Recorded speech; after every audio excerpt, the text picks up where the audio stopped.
Hi everyone and welcome to the Follow Your Dreams Summit.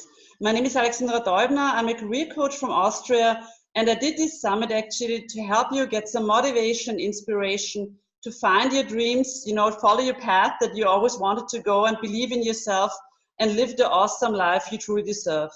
And today I have a wonderful guest speaker here, Ashley Berges. Did I actually pronounce your name correctly? Well, it's Berges, but either way is fine. Berges. So, Ashley, it's a real pleasure to have you here. Welcome. Thank you so much for having me. It's a blessing that you reached out to me, and I look forward to connecting here today. Yeah, me too, me too. It's a real pleasure for me. And I will shortly introduce you. So you are actually a very famous life coach. You are a keynote speaker. You are an author, a clinical psychologist, and you are actually a talk show host of two shows, right? So one is the Live Your True Life Perspectives, and the other one is the Celebrity Perspective. And wow, that's great. Yeah, and I'm really happy to have you here today, and I'm really looking forward to hearing more about it. So welcome, and can you please, right in the beginning already, share a little bit about your story, because you've done so much. And just let us know, the most important steps in your life. Wow, that's awesome. Thank you for the amazing intro, by the way. I really appreciate it. You're very kind. Yes, so I've gotten here, but it was a long road to get here. Mm-hmm. And I think a lot of times people say, well, how did they get somewhere? How did it happen? My road started as a child with a condition that was unidentified. Mm-hmm. I was in the hospital about 300 days out of the year each year. I was a very sickly child, and they didn't really think that I was going to live. I was very small, premature, and I went through a whole 22 years of my life dealing with this condition. Finally getting it defined after 3 experimental surgeries, almost being killed on the operating table twice. There was a lot of pain and suffering that goes with that. And I think anybody out there watching this right now knows that when we go through those types of things in our life, it really hurts our self-esteem and our self-worth. And it takes us a long time to figure out who we are, right? Because we've already devalued ourselves. In my situation, it was, why can't I be healthy like everybody else? Why can't I be a healthy kid? And so I have worked over that, and I have literally taken my life into my own hands. On the last surgery, I literally was done. Mm-hmm. And I said, I'm going to figure out what I need to do in my life to take my life back. Because I really never taken over my life. I was letting all these other people define it, doctors, hospitals, because we look to other people to have all the answers, when in reality, I believe that our answers are within us. Some people will help us to discover those answers. I think like you in your profession and how professional you are and connected with people, you can help uncover those things that most people just need help to uncover, right? And I think that's why we do what we do. And so, coming from that perspective, I was 7th in the nation in debate in high school. And so I like to argue. And my parents couldn't stand that. They're like, oh my God, just stop already, just stop. And then I realized that I was really into values and judgments and political stuff and justice and defining justice and social ramifications and social contracts. But I realized that was going to be very limited as far as my connectivity with audience, people I can help. And I realized what it really masked down to was I actually cared about helping people. And I understood the human condition, because I never knew back then until I was 20-something years old that I was going to live or die every day.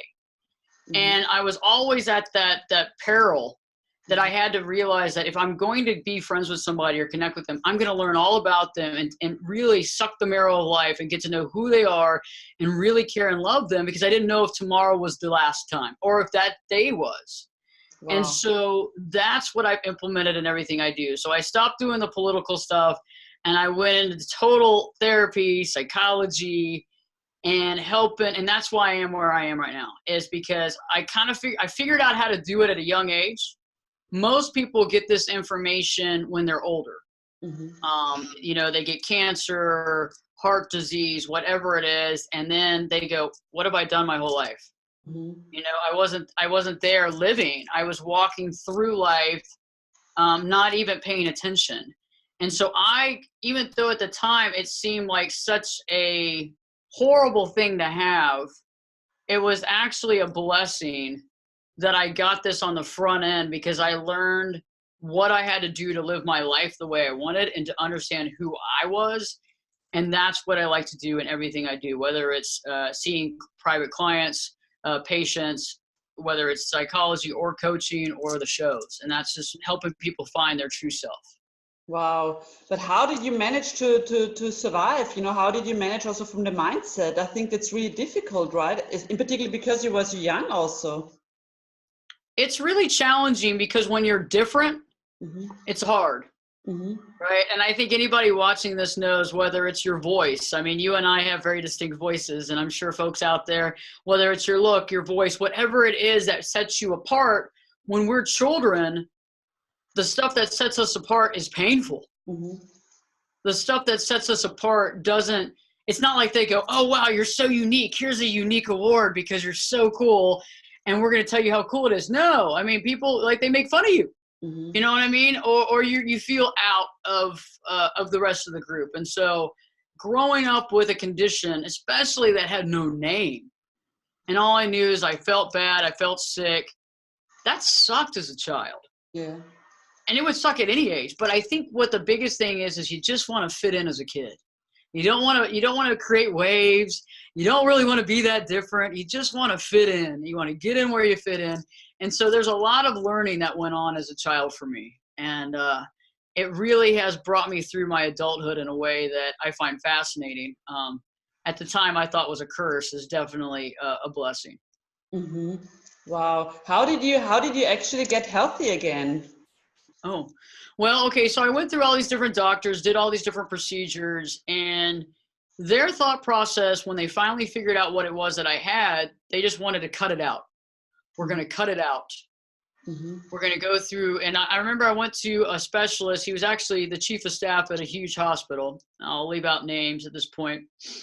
And he decided, after doing MRIs and angiograms, and I think it was like my 15th MRI, he was like, you know what, we're just going to cut it out. And we're going to get vascular surgeons, plastic surgeons. We're going to have a whole team. We're going to act, because it was the first of its kind. Okay, so this was the first surgery that would ever be done on my condition in the history of hospital medicine.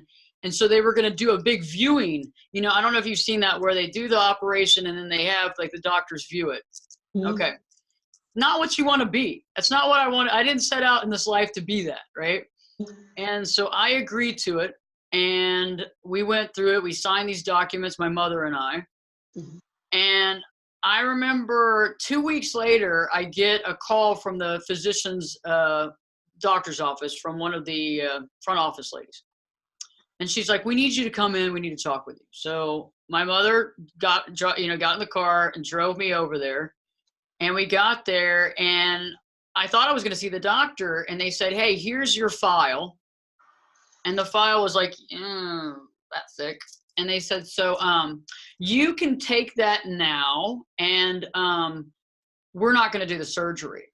Okay. And I remember I said, why? And they said, well, it's been deemed a bloodbath, and a 90% chance of you having to have your left leg amputated, as well as a 50% chance of your death on the table. So our insurance companies will not fund this or back this.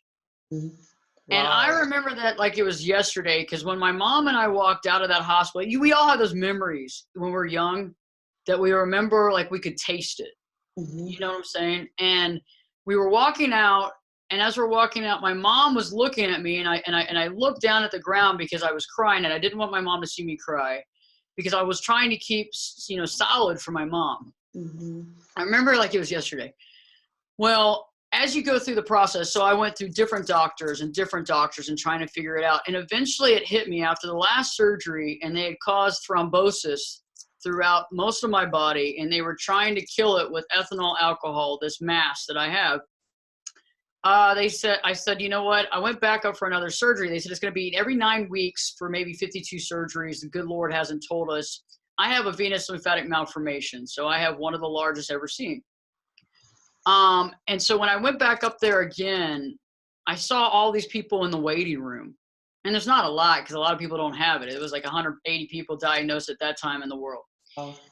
And so there's all these people in the waiting room, like 5 people, and they looked really sad. And I remember this one guy stood up to the lady at the front counter and said, I've been here for an hour waiting for my prescriptions for my pain medication. I want my Dilaudid and I want my morphine, and I'm not leaving here until I get it. And I was like, wow, this guy's adamant, you know? Now, I was there because of the pain. Mm-hmm. So when I met with the doctor later, I brought that up, and he goes, well, what we do here can cause more pain. And so you might have to be on that for a lifetime because of the pain. I said, but I'm here to stop the pain, not to add to it. He goes, I thought you were here because you were deformed, not because of the pain. So that hurt.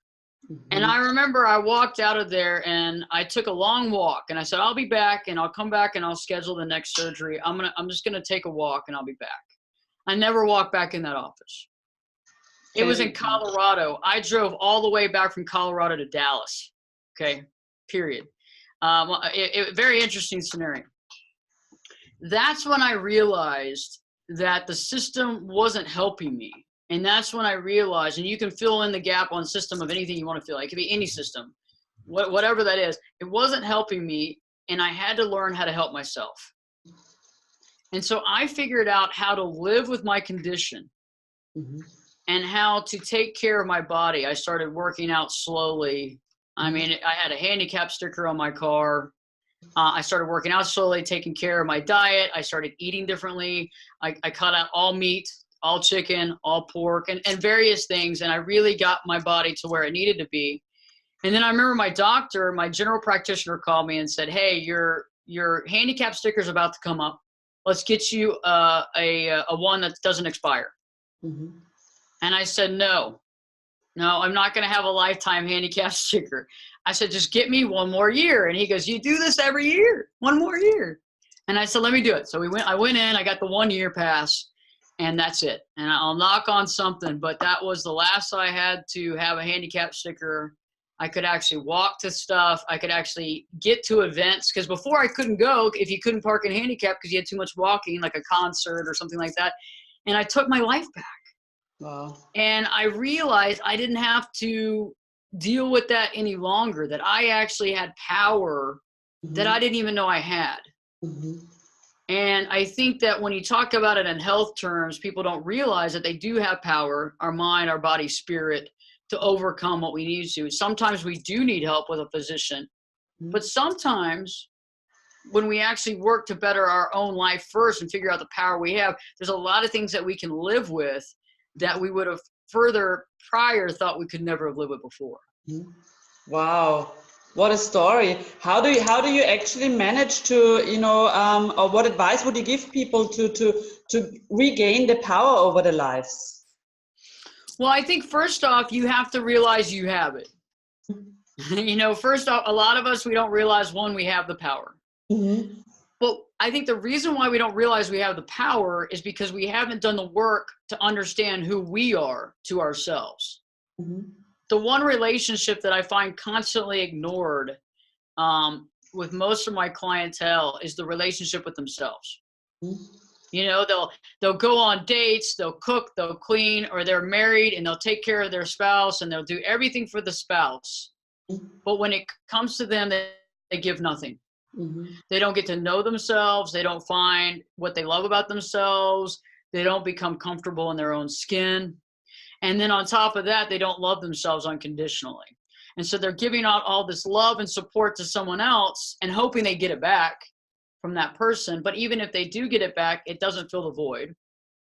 But especially if they don't get it back, then they feel burned, resentful, anger, despair. Because they're like, well, I'm giving all this and you're not returning. But the thing is that we have to know ourselves. So once we begin to know the relationship with ourselves, and that begins with saying, okay, I'm here on this planet for a reason. It's not because of anybody else.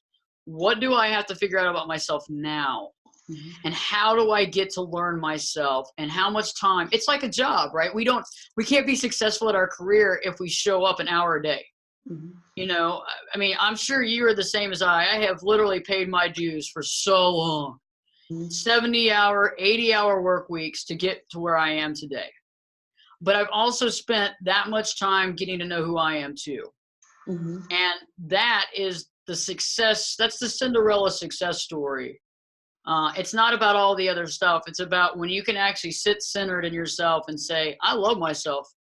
Am I happy if everything I did? Could I have done some things different? Sure. But have I let that go and accepting who I am now, because those things that I did that I might think are stupid actually helped me to become the person I am today. And when we embrace that, really all of a sudden it seems like the storm goes away and the right energy comes to us because we know who we are. Mm-hmm. And I think that's the beginning. Actually what you also mean by true life, because you help people find their true lives, right? Mm-hmm. About true life. So that's interesting. So back in the day when I first wrote the first book, I titled it Live Your True Life. I think it was right at the same time that Oprah was doing Live Your Best Life, right? Your best life. And so I said, well, I'm going to do true. And the reason why I picked true, and this is right before she did hers, I picked true because best is, I mean, I'm just in this kind of context. Best is the best that we know from the limited experiences we've had. Mm-hmm. Okay, so whether we've had a lot of negative pattern relationships, maybe we were raised by narcissists, maybe we were raised in an unhealthy environment, maybe we were abused and beaten as a child. Okay, and there's a lot of folks out there that have. And so our best life is usually only determined on the past, but I think our true life means saying, okay, no matter what happened in the past, no matter if I was abused by my parents, no matter if I was in a abusive relationship, marriage, that's not who I am.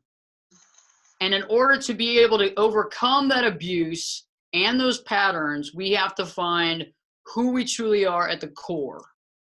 And I think that means finding your childlike state before it was adulterized, before the love and spontaneity was basically ousted out of you. It's finding that. And when you find that true self that says, I'm not guilty anymore, I'm not a horrible person, I'm a good person, and I deserve love, and I'm loving myself, that's your true self.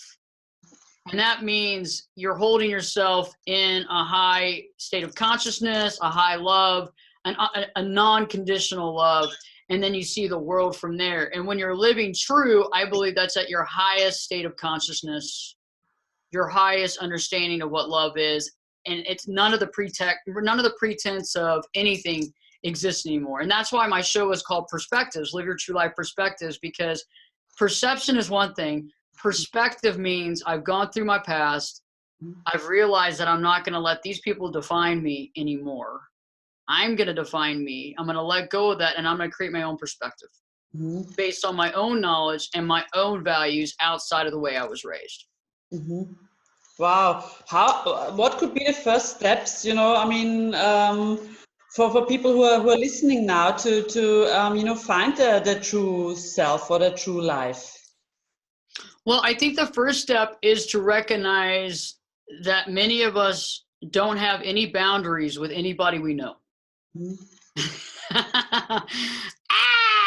Like it's crazy. Like there's no boundaries, and why do we have no boundaries? Because we want everybody to love us, because we want everybody to care about us, because we want to make people happy, even though most of us get hurt.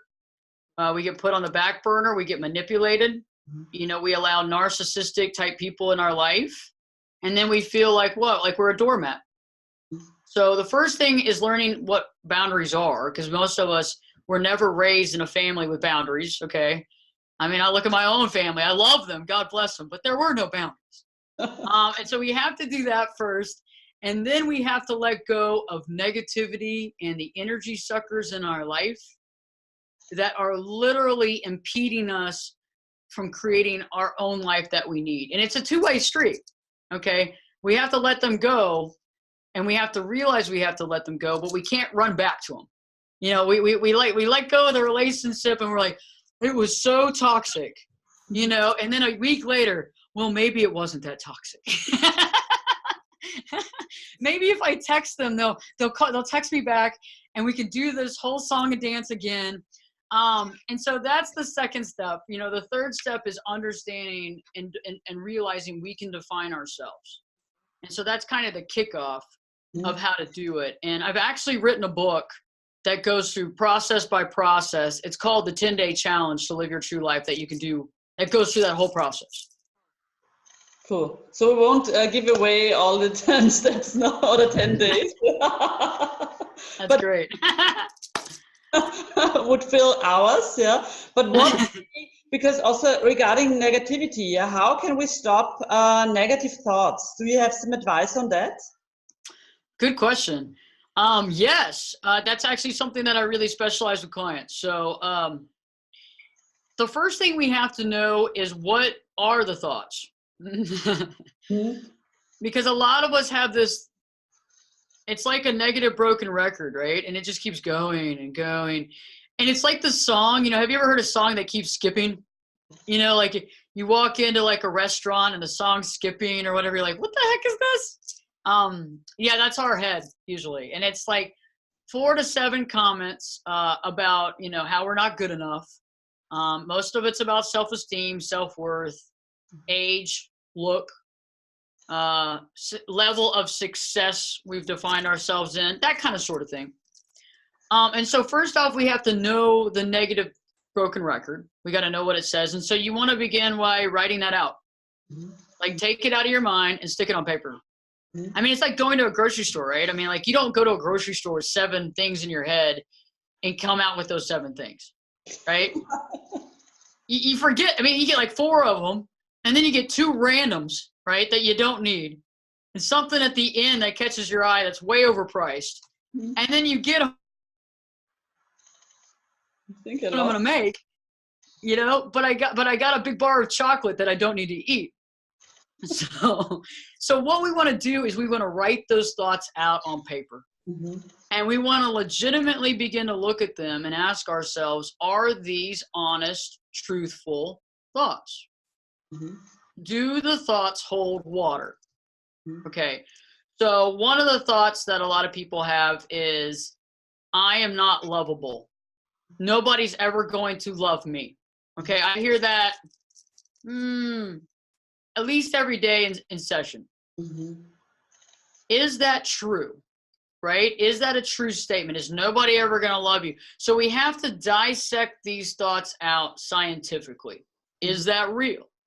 If it is real, how is that real? Tell me why that's real. Okay, so we walk through all that, and I basically like shoot holes in the logic of every one of my clients.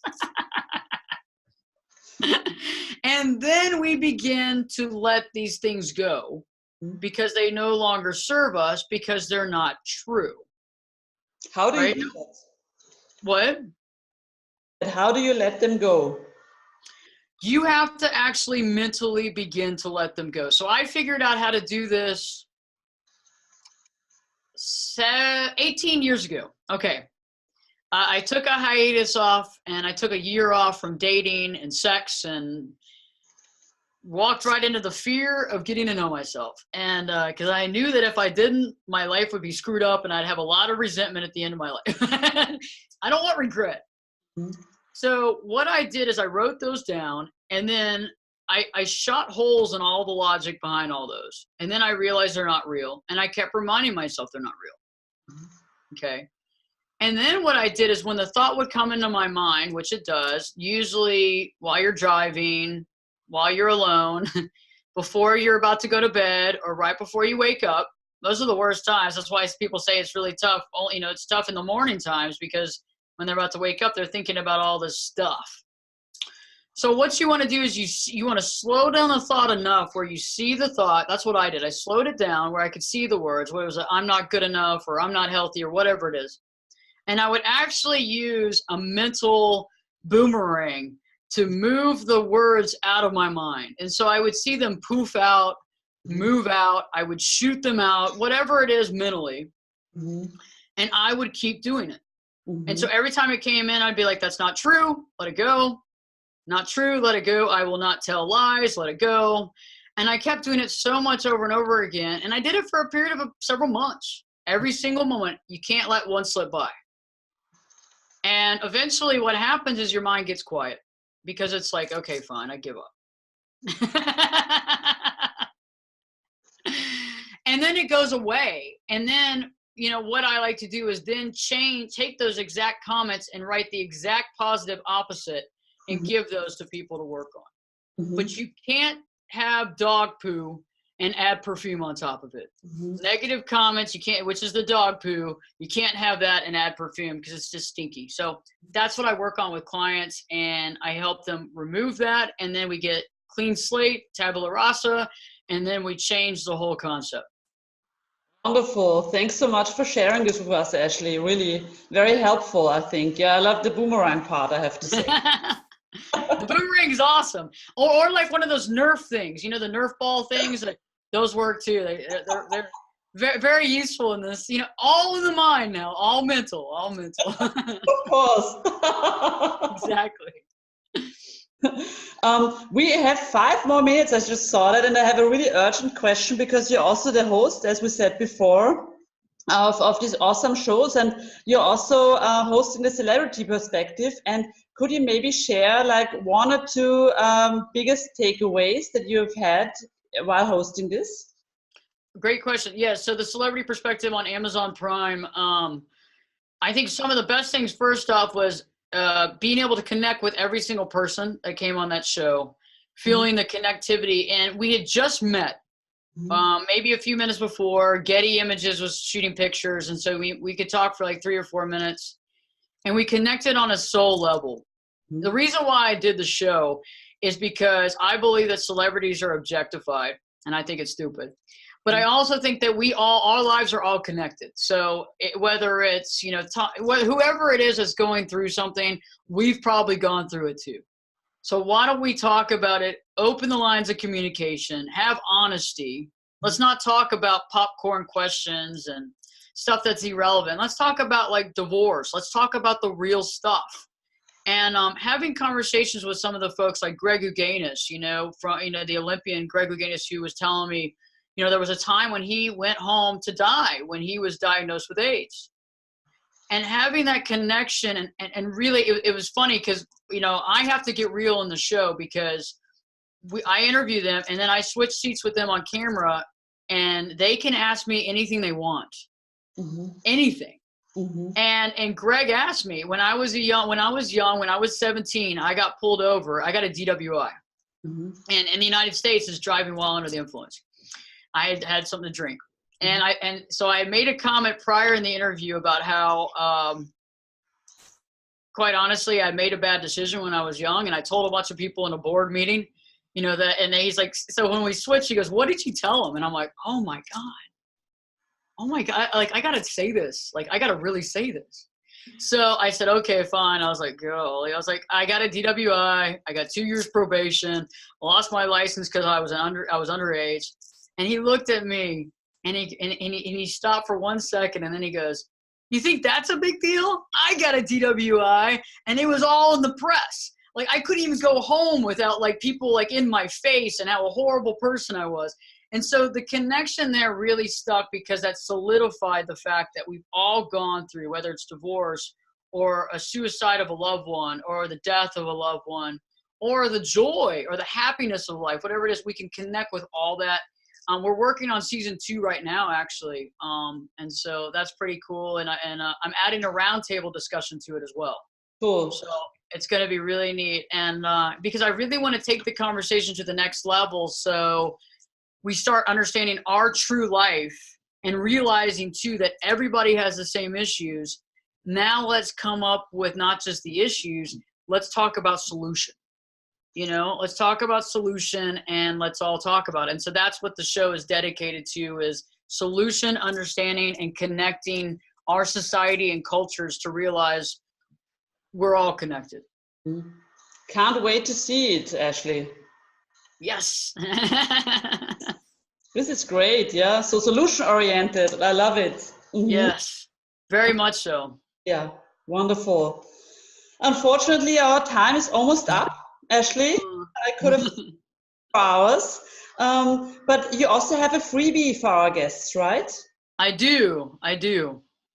So I will be actually, I will be getting that to you as well. The link to a copy of my book, my latest book, The 10-Day Challenge to Live Your True Life.